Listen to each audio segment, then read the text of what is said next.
We've come out of the RNCC and the DNCC conventions. Former President Trump is the Republicans' nominee for president, and Vice President Kamala Harris is the Democrats' nominee. With that, where are we on the geopolitical landscape? For insight into this, let's turn to my first guest. He holds the John J. and Rebecca Moore's Chair of History and African American Studies at the University of Houston. He's one of the most prolific writers of our time. His latest book is entitled Armed Struggle: Panthers and Communists, Black Nationalists and Liberals in Southern California through the 60s and the 70s. He is, of course, Dr. Gerald Horne. As always, welcome back. Thank you for inviting me. So let me start with this. Real clear politics. They have a Biden administration approval rating of 41.7, a disapproval rating of 55.2. Direction of the country, 25.8% of those polled believe it's heading in the right direction. 64.9 believe it's heading in the wrong direction. Do these numbers send any signals to you regarding public enthusiasm? And do these poor performance numbers, will they bleed over into the Vice President Harris campaign? It's unclear, the answer to your latter question. I will say one point that has me concerned is that the Biden administration is now a lame duck administration. We know that within the Democratic Party, there are hawkish elements that have been augmented by the defection of never Trump forces. Only scan MSNBC, for example, and see former Republicans like George Scarborough and Nicole Wallace, for example. And that makes me nervous about the Biden administration not facing the pressure of a new election and perhaps taking steps that will not be ascribed to Vice President Harris. And I say that in the context of this recent change in nuclear strategy, which apparently is focusing more on the People's Republic of China. I say that in the context of the flap with Mexico, with the president, Lopez Obrador, rupturing relations to a degree because of undiplomatic comments by the U.S. ambassador, Ken Salazar, about a change in the judiciary. It would be as if AMLO, President Lopez Obrador, opined with regard to some of Mr. Biden's suggested changes concerning the Supreme Court. And didn't he? And didn't Obrador also? He sent a letter questioning the Biden administration using NGOs as Trojan horses to help bring about regime change in Mexico. Well, and this is nothing new. I'm sure you're familiar with the recently published memoir of H.R. McMaster, the former national security advisor under Mr. Trump before John Bolton. And he, amongst many, confirms that at various times, Mr. Trump mused about attacking Mexico militarily, which has to be taken seriously, considering that I'm speaking to you from the state of Texas, which used to be Mexican soil. And of course, the leading U.S. state, California, also used to be Mexican soil. So I say all that to say that I'm quite nervous about this lame duck status of the Biden administration. And I'm curious as to why this has not been bruited in the mainstream press. But with regard to the larger question, I'm going to take a different tack. What I mean by that is, if we were to discuss the politics of South Africa, for example, it would not necessarily be focused on the foibles of President Ramaphosa. It would focus, for example, on the fact that you have an unreconstructed European minority conservative bloc that is a barrier and a boulder with regard to progress, with regard to its neighbor Zimbabwe. We would not necessarily focus on the foibles of President Mnangagwa. We focus on the impact of sanctions as a result of land reform, taking the land back from European settlers, which raised the ire in London and Washington. And so, likewise, I think it's well past time that when we analyze U.S. politics, that we try to be more objective, look at wider forces, although I am going to introduce what I consider to be a subjective factor that has not been bruited as of yet in the mainstream press. What I mean by that is, with regard to Vice President Harris, for example, as is well known, her roots in the San Francisco Bay Area. As is well known, that area is probably the most left-leaning in the United States of America. It has a lot to do with politics in the 20th century. The Tom Mooney accused bomber more than a century ago, which led to a worldwide campaign to free him. The rise of the stevedores under Harry Bridges, the West Coast Longshore, which then seeds many progressive movements, including student movements at San Francisco State and at University of California, Berkeley. Now, what's interesting about San Francisco, and this ties into the rise of Vice President Harris, which has not received sufficient ventilation, is that she enters the political stage as the district attorney of San Francisco, as is well known. Oftentimes there's focus on her record. Let's focus on how she got to that position, which was basically dislodging a man to her left, speaking of Hallinan, who was a legatee of a storied left-wing family. His father, Vincent Hallinan, was a leader and candidate for the Progressive Party, one of the few serious left-wing political parties in the history of this country. And if that were just a one-off, I would not necessarily mention it. But you know that the current DA, Brooke Jenkins, she displaced Chesa Boudin, another legatee of a storied left-wing family. Speaking of Leonard Boudin of the famous Rabinowitz Boudin law firm, which defended not only the Communist Party, but also Paul Robeson and many other figures of the left. He was recalled, and this Black woman, Brooke Jenkins, replaced him. So when I see two cases like that of legatees of storied left-wing families being displaced by Black women, my antenna raises, and particularly since if you look at the current mayor, Mayor Breed, she does not necessarily have that particular trajectory, but certainly with regard to the politics of San Francisco, she's not the candidate or the official that's furthest to the left.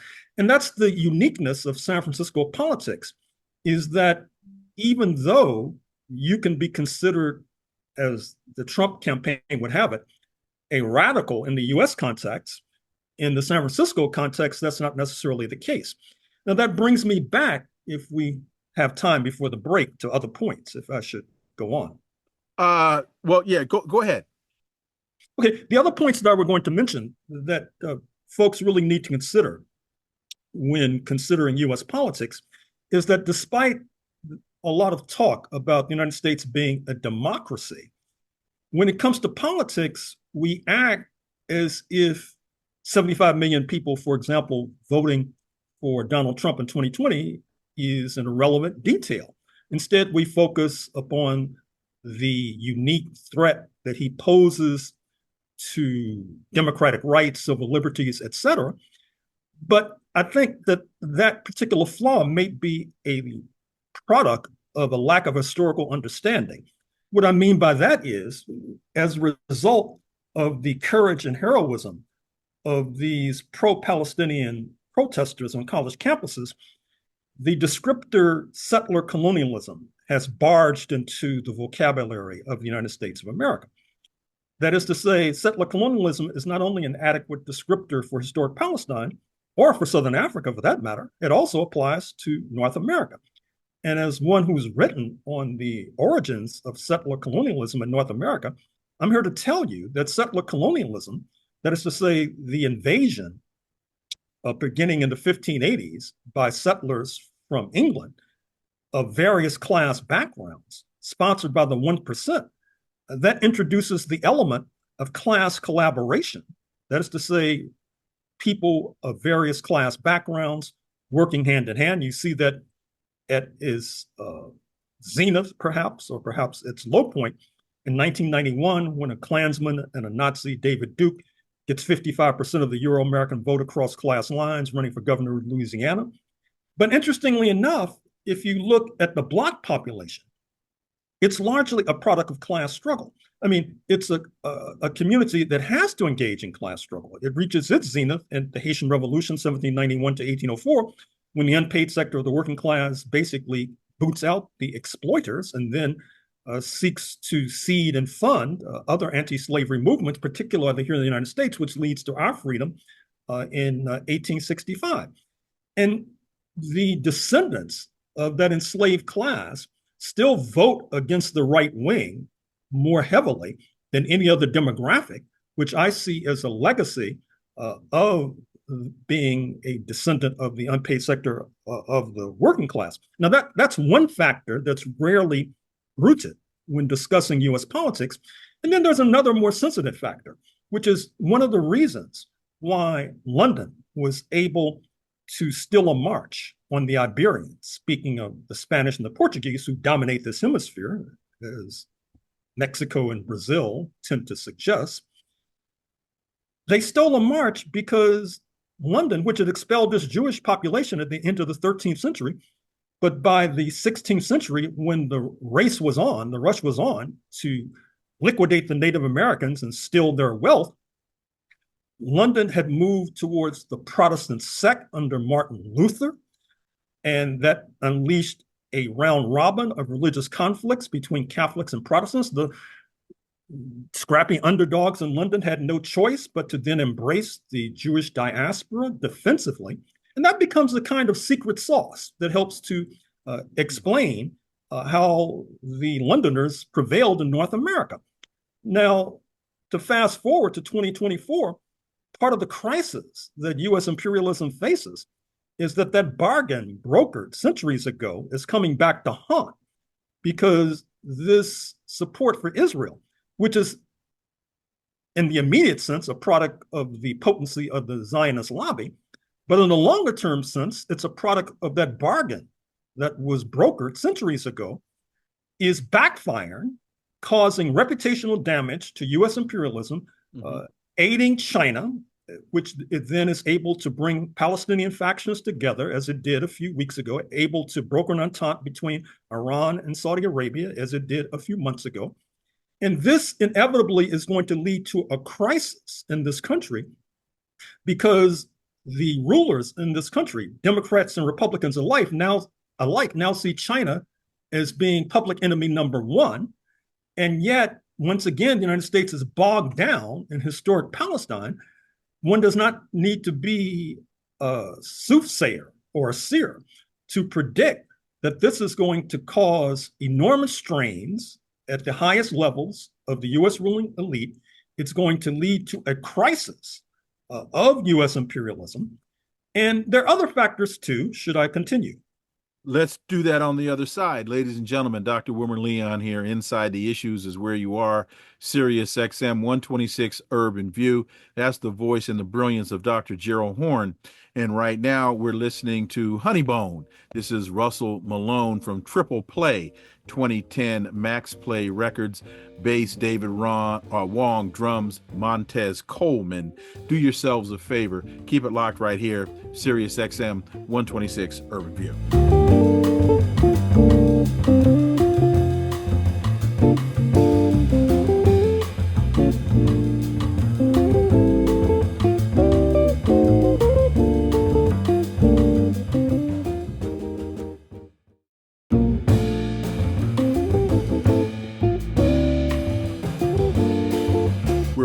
We are back. Dr. Wilmer Leon here. Inside the Issues is where you are. Sirius XM 126 Urban View. That's Honeybone from, unfortunately, the late, great Russell Malone. He passed last Friday of a heart attack in Tokyo. And that's Triple Play, 2010 Max Play. You got David Wong on bass and Montez Coleman on drums. And Dr. Gerald Horne is my guest. As always, thank you so much for staying with me. There were a couple points you wanted to finish up on in your answer to the last question. Well, certainly. This brings us to the Electoral College. Now, already polls are suggesting that, like Democratic candidates before her, speaking of Hillary Rodham Clinton and Al Gore, that there's a likelihood that Vice President Harris will prevail in the popular vote. Recall that Hillary Rodham Clinton got almost 3 million more votes than Mr. Trump in 2016. But of course, the catch is the Electoral College, which is sometimes lost sight of. I don't know why, because it seems to me the ABCs of politics, presidential politics, is discussed the Electoral College, the fact that the U.S. election is not one election, it's 50 plus different elections. The Electoral College favors the right wing because of vote in Wyoming and many of the Rocky Mountain states that have unresolved issues with regard to Native American issues, speaking of Wyoming, the Dakotas, Montana, Idaho, et cetera, it tends to favor the Republicans. And likewise, if you look at Dixie, particularly Texas, Louisiana, Mississippi, Alabama, remarkably enough, once again, speaking of class collaboration, 9 out of 10 Euro-Americans vote for the right wing like clockwork. And so right now, it appears that the November election may be a replay of 2000 and 2016. Now, that brings me to the other question, which is that if we are ever to break this logjam that we face with this world, this small planet teetering on the brink of World War III, because the Democrats tend to be hawkish, as the Harris speech accepting the nomination tends to suggest, we're going to have to begin the long march towards building political alternatives. It won't happen by defeating candidates that I have just mentioned with regard to the San Francisco DA's race. It'll happen because of more alert attention to candidates like Cornel West, for example, or pay attention to the vice presidential candidate under the Green Party. I'm speaking of Butch Ware, professor at University of California, Santa Barbara, one of the wisest candidates ever to toss his hand into the presidential ring. And until we begin to explore those sorts of alternatives in those 43 states where we already know what the result is going to be. We know that in Texas, for example, the Republicans will prevail. We know that in California, the Democrats will prevail. You should pay attention as to why it is that the Republicans and Democratic standard bearers concentrate and focus heavily on campaigning in Wisconsin and Georgia and North Carolina and Michigan and Pennsylvania and Arizona to a degree. And so, once again, I don't think that many of our analysts are helping us with regard to providing a deeper, more astute analysis of presidential politics that will aid us in our effort to escape the morass that certainly awaits. Robert F. Kennedy Jr. has dropped out of the race and has endorsed former President Trump. He was pulling around, I think, 5% of the vote in the polling numbers. Is his dropping out of the race and the endorsement of former President Trump, understanding his numbers, is that a significant factor here? There are a number of folks that I'll say, "Oh, that's just that's old news, 5 points," but in a race that could be as close as this one is, but then also understanding the Electoral College situation, not the popular vote. Your thoughts? I'm not really sure. I mean, RFK Jr. has gotten considerable negative publicity of late, Especially in his own family. yeah, particularly his daughter talking about his using I think it was a chainsaw to saw off the head of a whale and then strap it to the car and with odors and various fluids flooding into the car as they were on the highway. I mean, the brain, the worm that apparently attacked his brain, for example, is leaving a dead bear in Central Park, is being snapped in photos, eating a dead dog, for example. This contributes heavily to the Democratic Party narrative that their opposition is just plain weird. Now, I'm not sure how this will play out because a lot of the US electorate is just plain weird, for example. So he may be able to get a stranglehold on the weird vote. I'm not so sure. So I don't really have a clear answer with regard to that question. Looking at Trump's nasty personal attacks on the vice president, is she black? She's stupid. A number of other kind of vitriolic things that he likes to throw into the mix. It tells me that he's playing to the least common denominator, and he's also playing to the smallest part of the electorate. He's still running, in my opinion, he's still running a primary campaign where the focus is on galvanizing the base, and he can't seem to move to a general election campaign that is supposed to expand the base with a broader message. Your thoughts? I think that's a fair point, but there's another issue too. He had been toying with different nicknames: Crooked Kamala, Laughing Kamala, Lying Kamala. He seems to have settled on Comrade Kamala. And he's playing the anti-communist card. And there hangs a tale because, once again, reference my remarks a moment or two ago about the rightward tilt in Louisiana, in Texas, Mississippi, Alabama, former slave states. As we speak, Texas has the largest population of African descent in the United States of America.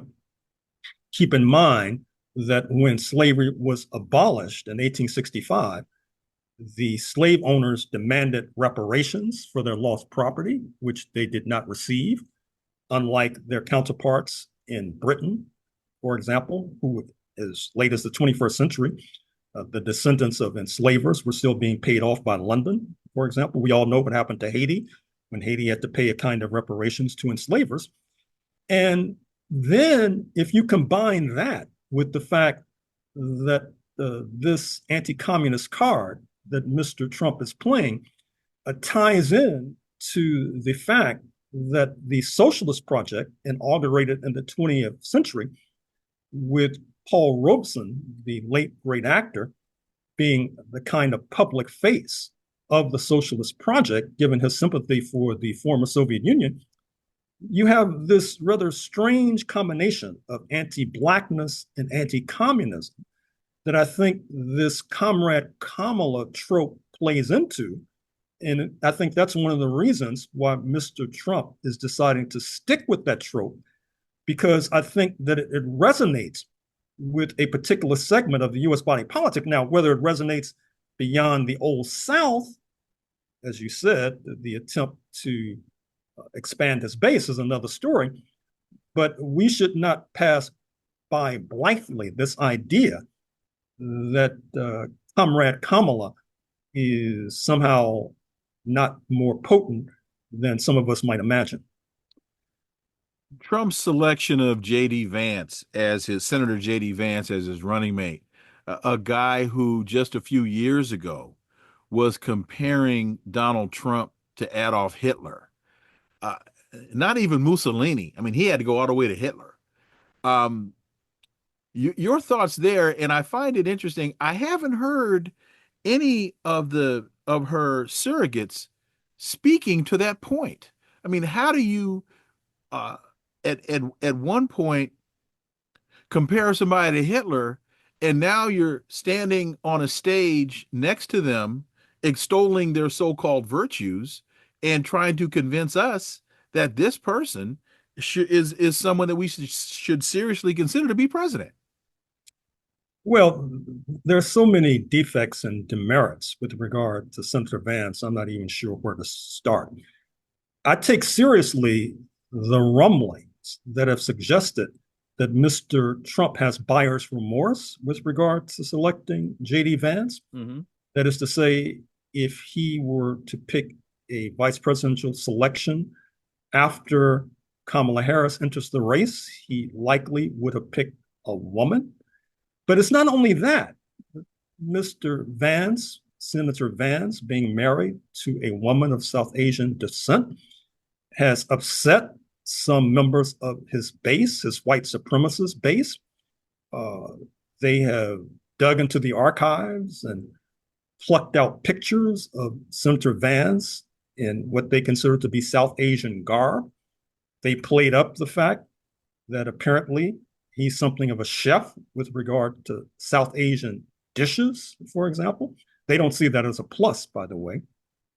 And so Mr. Vance, Senator Vance, also has upset a goodly number of the woman's vote with these remarks about childless cat ladies and about postmenopausal women and their alleged purported supposed defects, for example. However, I'm not sure how to parse that because if history is any guide, the Republicans will likely get the majority of the Euro American woman's vote cross class lines, and then will lose the Black woman's vote by upwards of 9-1. So, once again, we already know the general directions of this election, and the only possible shocks will probably come at the margins. Ladies and gentlemen, Dr. Wilmer Leon here. Inside the Issues is where you are, Sirius XM 126 Urban View. Dr. Gerald Horne is my guest, and right now you're listening to Honeybone. This is, unfortunately, I have to say, the late, great Russell Malone on guitar. This is from Triple Play, 2010 Max Play Records. David Wong on bass, Montez Coleman on drums. Do yourselves a favor. Keep it locked right here. Sirius XM 126 Urban View.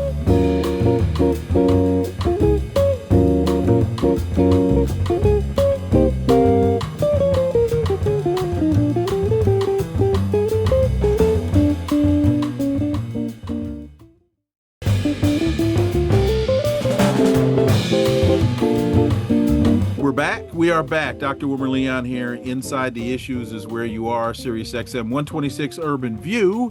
That's Honeybone from Russell Malone and Triple Play, the late, great Russell Malone. David Wong on bass, Montez Coleman on drums. Dr. Gerald Horne is my guest, and we're talking about now that we have our RNCC and DNCC candidates, we're talking about the geopolitical landscape where we are. And Dr. Horne, I had asked a question a little earlier about former President Trump basically taking the low road with his personal nasty attacks on the vice president. Is she black? Is she stupid? Well, we now go to the New York Times, and Trump reposts crude sexual remark about Harris on Truth Social. So basically what he's saying is he's talking about sexual acts, and that Mrs. Harris and both Hillary Clinton read funny how sexual acts impact both careers differently. I mean, come on, Donald, really? I mean, that's crass, that's crude, and to what you said to me offline, and it's only August. Dr. Horne. Well, you know what the lawyers say. When the facts are against you, you argue the law. When the law is against you, you argue the facts. When the facts and the law are against you, you argue shout and pound the table. And that's what Mr. Trump is basically doing. That is to say, he is not renowned as a policy wonk, to put it mildly. He does not necessarily have programs and proposals that will swing voters, but he can provide boo bait to the bubbas. And that's what he's doing right now. I would be the last person to suggest that this will not work because, as noted, the conservatives have an advantage when it comes to the electoral college because of the outsized importance of states like Wyoming, the Dakotas, Idaho, for example, where a vote per the electoral college is worth more than a vote, for example, in the state of California. On the other hand, to zoom out and look at this from 30,000 feet, I'm sure the folks in Beijing are seeing this as part of the degradation and decline of U.S. imperialism, that it suggests the degradation and decline in intelligence of a significant segment of the U.S. body politic, but that will not necessarily save us, particularly in January 2025, when there will presumably be a peaceful transfer of power. Final question on the Trump side of the ledger as it relates to J.D. Vance. He said either Wednesday or Thursday they were talking about this row that occurred at Arlington Cemetery, Mhm. and Vance winds up talking about Kamala Harris yelling at Donald Trump, and Vance says she can go to hell. I don't know that that's the kind of language. I have no problem with it, but in terms of presidential politics, that seems to be a bit beyond the pale. As has been said already, it's only August. By late September, we may have to put on rubber boots just to read the newspapers. So, looking now at the Democrats' nominee, Vice President Harris, looking at the Reuters Ipsos poll that was conducted from the 23rd to the 25th of August, former President Trump's, when they look at the approach to the economy and unemployment, he was preferred by 43% of registered voters compared to 40 who prefer Harris's approach. The 3 point difference was too small to be significant, a 4 point margin of error. So they're basically calling it a dead heat. But in late July, he had an 11 point advantage on the economy. Hmm. So, do these shrinking numbers, what do they say to you? I think that we're still in the honeymoon phase Mm-hmm. with regard to Vice President Harris's campaign. It's apparent that Mr. Trump and the Republicans were wrong-footed by what has been termed this coup to dethrone and dislodge Mr. Biden as the nominee. As suggested earlier, I dare say that if the so-called coup had taken place a bit earlier, Mr. Vance would not necessarily be on the ticket right now. Interestingly enough, we know that this week, Vice President Harris and her running mate, Governor Walz, will have a sit down with Dana Bash on CNN. The Republicans are suggesting that she did not dare to appear by herself, that she needed backup because of some of the previous, shall we say, errors or mistakes that she's made in previous reviews, the notorious review with Lester Holt, for Mm-hmm. example, regard to the border. And I'm not sure if the Republicans have a point there, but it'll be interesting to see how that interview eventuates. We had talked a little bit earlier in the conversation about the genocide that's taking place in historic Palestine. The refusal to allow a pro-Palestinian spokesperson on the DNCC convention stage, when she talks about freedom, she talks about democracy, etc. Again, as we try to figure out the math of how do we get to 270, that what I consider to be an egregious mistake puts Michigan, Wisconsin, and Minnesota somewhat in play because those three states have the largest Muslim American, Arab American populations in the country, I believe. I think that was just a straight bonehead move on behalf of the Democrats. Well, it was a blunder, to be sure. But once again, reference my remarks from a few moments ago with regard to the strength of the Zionist lobby, Mm-hmm. flexes its muscles in both parties. To be more precise, look at the role in particular of Jeffrey Katzenberg, the former business partner of Steven Spielberg and fellow billionaires David Geffen, who has this tendency to give donations so that buildings and structures can be named after him, including the Yale School of Drama, the medical school at UCLA, et cetera. And this is not something to sniff at. The fact that these Zionist billionaires are willing to flex their muscles. We saw what happened to Black Caucus members Jamal Bowman of Bronx Westchester and Cori Bush of St. Louis, how they were defeated in primaries after millions were flooded into the coffers of their opponents. We saw what happened to the first Black woman president of Harvard University, President Gay, who was deemed to be insufficiently enthusiastic about genocide and historic Palestine. Something similar happened to President McGill at the University of Pennsylvania. We saw that President Shafiq of Columbia Mm-hmm. University not only resigned after less than a year in office, but fled the country. I mean, after running afoul, not only, to be fair, not only Zionist billionaires who delayed a $400 million donation to the Columbia University Medical School until they received the kind of satisfaction, not to mention her running afoul of student protesters, pro-Palestinian protesters. So in order to understand this blunder by the Democrats at the recent convention in Chicago, one has to understand this wider context. Not only the contemporary items I've just mentioned with regard to Katzenberg built Ackman, a Persian capital who routed President Gay of Harvard, for example, and proudly claimed to do so, but going back to the origins of settler colonialism and how the Protestants stole a march on the Catholics in this hemisphere by cutting a deal with the Jewish diaspora. Then that was followed up in the 1600s by Oliver Cromwell, you may recall, helped to dislodge the monarchy for a period, with then he and his comrades eventually having to leave office. That's how we're stuck with King Charles. But with many of his comrades then fleeing across the Atlantic to the settlement right here in North America, where they then planted these so-called small R Republican seeds that led to an anti-monarch revolt in 1776. So once again, the problem in this country is that too many of our pundits are unaware of the basic facts of history.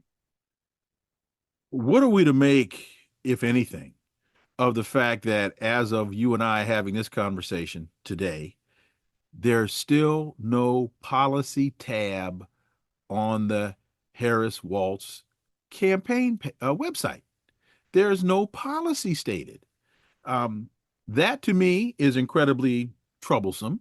When I was at the convention, I raised this point with a number of people who told me, well, Wilmer, what you don't understand is it's too early for her to be listing policy because that then gives the opposition the chance to attack it.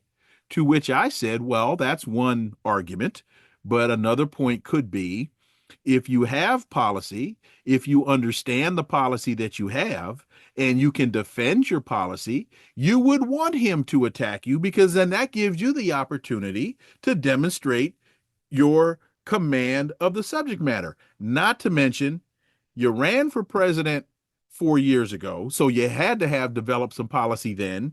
You've been vice president for 4 years. You got to figure out some policy in that process. So it's been damn near a month since you jumped in the game. You should have been able to pick up the phone, call a group of people and say, I need policy statements in the next 3 weeks going into the convention. Your thoughts, Dr. Horne? Well, I guess the Harris campaign is saying if it ain't broke, don't fix it. That is to say, they've been surging in the polls without Mm-hmm. policy proposals. And I take it that they're either cynics or pragmatists, thinking that the issue is to win the election, more so than to dazzle the electorate with their policy proposals. But this ties into the earlier point that I was making with regard to San Francisco. That is to say, that it's the most left-leaning sector of the country. And even though Vice President Harris, former Senator Harris, former DA Harris, was not necessarily part of that left wing. In fact, her mentor, who I should have mentioned, speaking of Willie Brown, who, to be fair, was also the mentor of Gavin Newsom, Mm-hmm. the Karen governor, and many other leading politicians, he was not part of the left in San Francisco either. Mm-hmm. And oftentimes was battling the left in San Francisco. But the issue is that to come out of San Francisco, you oftentimes further to the left than is acceptable in the US body politic. And then there's the other issue, which I think has been reported on the press, which is that Vice President Harris has established herself as being cautious, perhaps overly cautious. What I mean by that is that previously she was against fracking, for example, then apparently ascertained that that was a major issue in Pennsylvania, and she's moonwalked away from that position. She's moonwalked away from a number of positions that established her in 2020 as a stalwart on the left. So once again, I think that what the campaign is doing is explicable. Whether or not it is going to be successful, we'll know in a few months. We're starting to see a number of Republican groups, Republicans for Harris, and other groups that are tied to the Republican Party backing her campaign. Don't really know how much is behind that, but just in name, that's an interesting dynamic. Is this an indication of her broader appeal, or is it more that more traditional Republicans see her candidacy as their last ditch effort to reclaim their party, any port in a storm at this point? Well, I don't agree with those who say that the Never Trumpers perhaps have enough members for a dinner party, but not a political party. Mm-hmm. I took note of the fact that scores of former officials in both Bush campaigns, that is to say, George H.W. and George W., and McCain campaign, the Romney campaign, have come out in support of Vice President Harris. The danger there, I think, is that these never Trump Republicans may be able to gain influence, just like you can see that they've gained influence on MSNBC, the House organ for the Democratic Party, in the person of former Republican Congressman Joe Scarborough, their leading light, former Bush press secretary Nicole Wallace, for example, their leading light on the distaff side. And what happens when you have that infusion of never Trumpers, they gain inordinate influence because of the structure of US politics, and they can drag a candidate like Harris further to the right. If they are successful in doing so, that'll likely suppress turnout amongst her base to her ultimate detriment. So I have a mixed. Is that depression of turnout because they'll see her as a sellout? Well, of course. Okay. They'll see her as mimicking Republican talking points. They'll see her as being unduly influenced by Republicans. And I think that in order, James Carville, the Democratic Party strategist, says that because of the structure of the Electoral College, that a Democrat has to prevail by 3+ points in the popular vote. And that'll probably come out to be millions and millions and perhaps another million of votes. And so the Democrats have an uphill climb in order to prevail in a US presidential election, and suppressing the turnout amongst your base is not the surest path to victory. One of the themes that ran through the convention, the Democrats' convention, was freedom. They talked a lot about freedom.